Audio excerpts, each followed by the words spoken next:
Did she say why she needed an extension on the payment for December's insurance? No, she did not explain why she needed it. How much was the insurance? Her insurance is approximately $440 a month. Is that right? Right, because of her accident. So it went up, and I have the accident claim, and that's what I was trying to explain to her. Listen to me.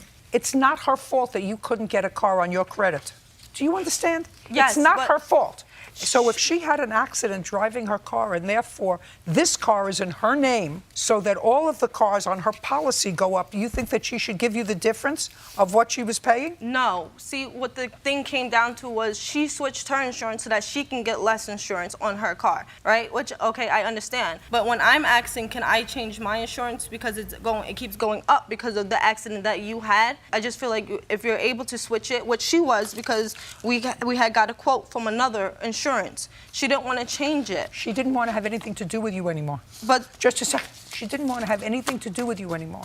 You didn't make payments September, October, and November. And then you called her in December after you had gotten the car out of impound in November and you said, can you get an extension on the payment for my insurance? And she gets a notice from Capital One that you're delinquent in payments. But I wasn't. Well, I don't know whether you were or you weren't, but she gets a notice that you were. But I can show where I paid Okay. in. Don't show me. Show Capital One. Can I see the shortfall on the car, please?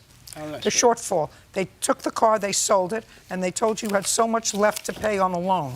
But she took the car from me. I didn't ask for her to take the car. I don't care. I could have kept making the payments. You didn't make the payments. September, October, and November, you breached the contract. Right, but You breached the contract. She knew that. Okay. Because We're done. We're done. Okay. You and I are done. You have a counterclaim for money owed for return of payments, which is ridiculous. You used the car. Make believe you rented it. All I want to see is the shortfall for the car. Okay, that's totally fine. Here it is. Sorry.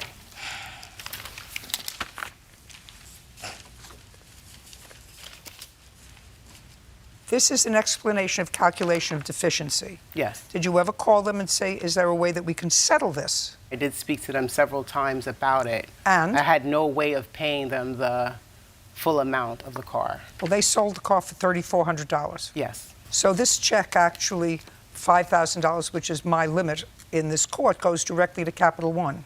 Okay. Correct? Yes. Am I correct? Yes. Very good. Judgment for the plaintiff. We're done. Thank you. Parties are excused. May step out.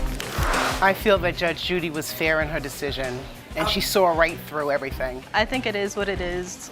She's still my aunt. It's whatever. It has put a strain on our relationships. If you can't get it in your own name, don't get it at all. The bank is closed.